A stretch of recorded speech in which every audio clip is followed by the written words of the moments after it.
Hi, ladies and gentlemen, Eddie Marcus here again. I know I just posted a video probably a couple hours ago. Now I'm trying to sleep, but I can't. And I'm reminded about something that is not too smart as far as I can see. A few years ago, somebody told America that your two choices for president of the United States is Donald Trump and Hillary Clinton. Half of the country told us that Donald Trump was a devil. The other half told us that Hillary Clinton was a devil. And we the people, looking at two individuals that has been hailed as devils, as demons up there for President of the United States, and we accepted that. We didn't raise any havoc. We didn't start saying we don't want a devil. We just said our devil was better than their devil. And their devil got in.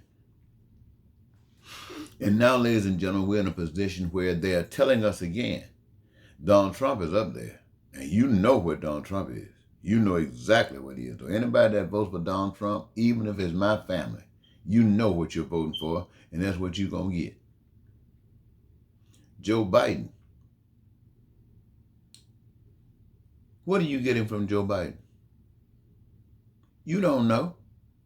Joe Biden is another man, just happened to be another white man, sitting up there saying, what we need.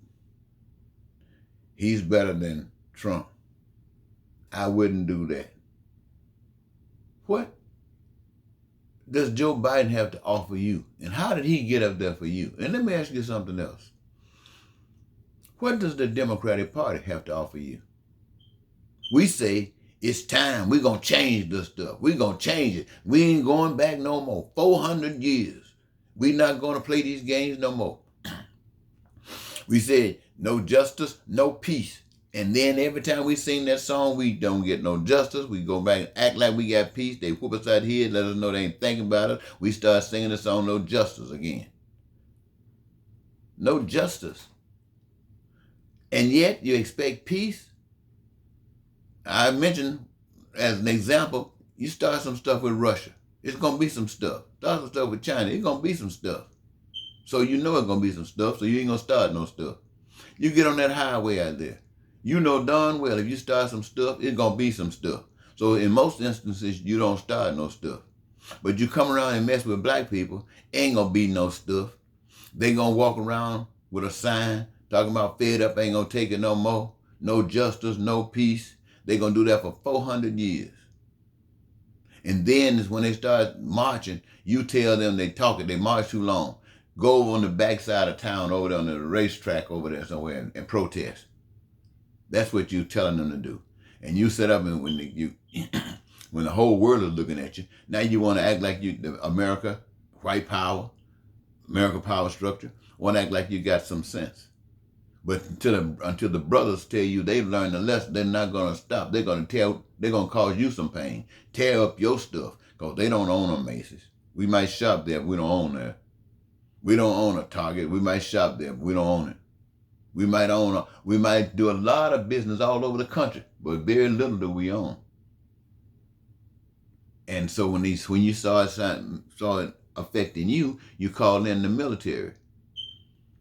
So my point, ladies and gentlemen, is this. To all of you, they're saying this is the young generation. My generation blew it. We didn't stand up for you. We spoke out, but we didn't do nothing. That's why you wear your pants down and all that kind of stuff, or whatever you do. But they're saying that you are not going to accept this. You are not going to put up with it. So I want to say to all of you people out there of color, blacks, people of color, minority, poor, white, I'm going to ask you this.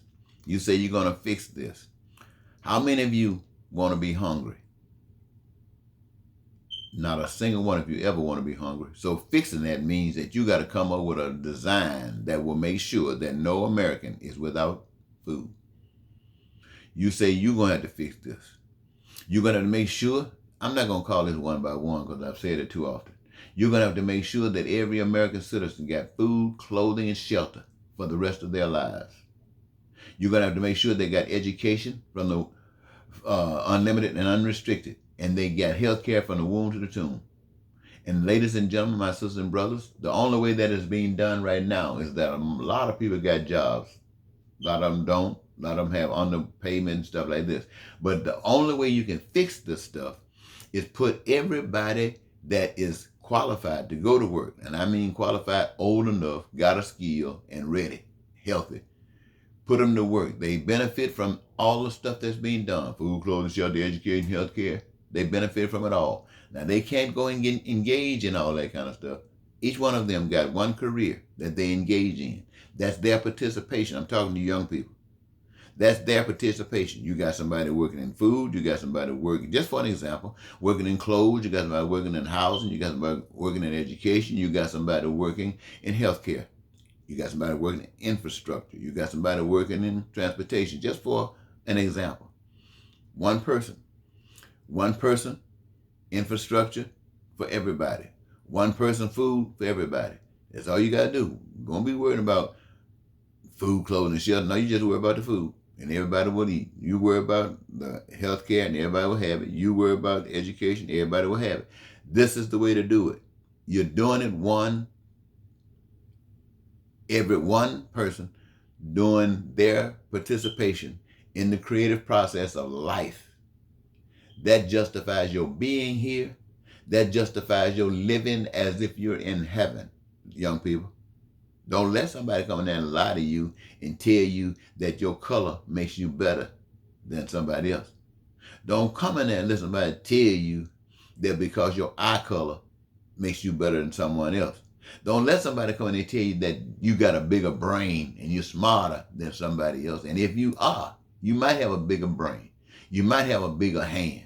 You might have a bigger foot. But everything that you got that is bigger than everybody else got, it is to be used for the benefit of everybody else whose feet is not as big as yours, whose hand is not as big as yours, whose head is not as big as yours, whose brain is not as big as yours. It's for them. Because you don't need all that head. You don't need all them brains. You still can only eat a little bit of food, a little bit of clothing.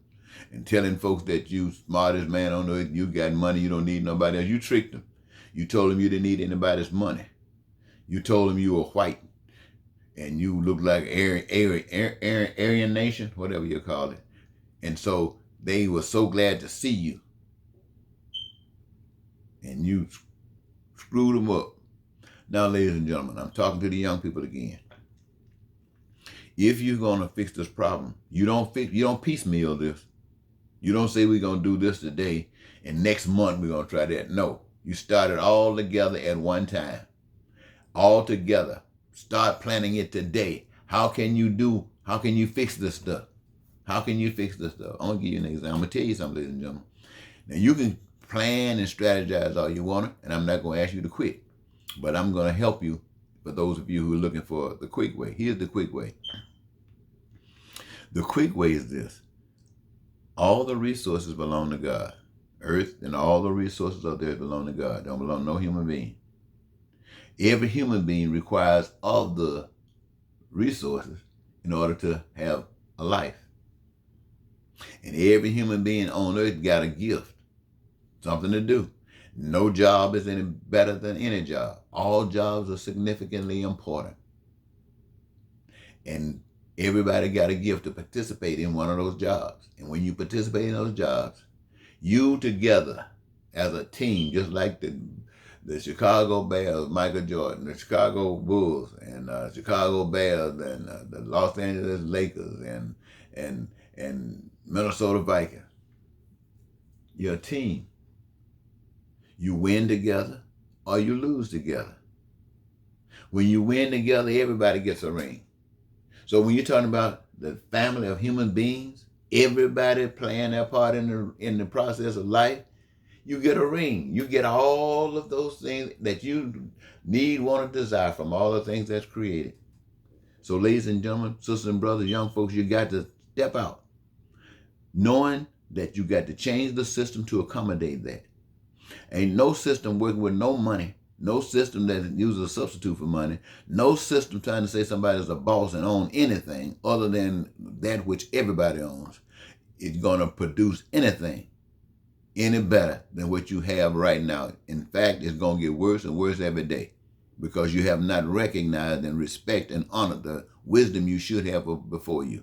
So I'm saying to you right now, young people, Well, let me give you some examples of what these older people plan on doing. These older people, young people, listen up. The older people plan on trying to beat Trump. They plan on getting Biden in there if they can. The Congress is still going to be polluted. Republicans and Democrats, Senate and House. You're going to still have a war going over there between the conservatives and the liberals. You're going to still have white people believing what they believe and black people believing what they believe and cops still doing what they're doing. These things are going to still happen. It doesn't matter if Republicans win or Democrats. It doesn't matter whether Trump or Biden. Trump might give you some military folks in here because black people ain't taking this crap. Black people are not going to take this crap. They'll burn this thing to the ground and tear it down to the ground and then let you kill them. So they be dead and you out here with nothing and nobody to build your city back up. And they'll even make you send drones and blow up your own city. They'll have you dropping bombs, blowing up your own cities just to make sure you don't have anything. And when, like I said, when it's all said and done, they all dead and all the property stuff done, and you white folks who remain, or you rich people who remain, what you gonna do? Go order some laborers from China, some India to come here and rebuild your country? Because you ain't gonna do it. Anyway, so I'm saying this to young people. Don't count on us. I'm talking stuff I know, and I haven't heard anybody else talk. And if I heard anybody else talking it, they were lying. They had no idea how it's gonna happen. Because they weren't talking about changing the system. They weren't talking about doing it righteously. They were just trying to figure out how to do it. Every church mostly, and everybody talking about changes, they all keep in mind money. They, in their hearts and in their minds and their conversation, you can't do anything unless you got money. In God's mind, you got love, you can do everything. So young people, remember love. Love. And don't be trying to, oh, I'm not going to tell you that. If I got to tell you, it won't work anyway. Well, I just had to say what I've said thus far. Maybe I can go back to bed. Maybe I can go to sleep. Thank you for listening.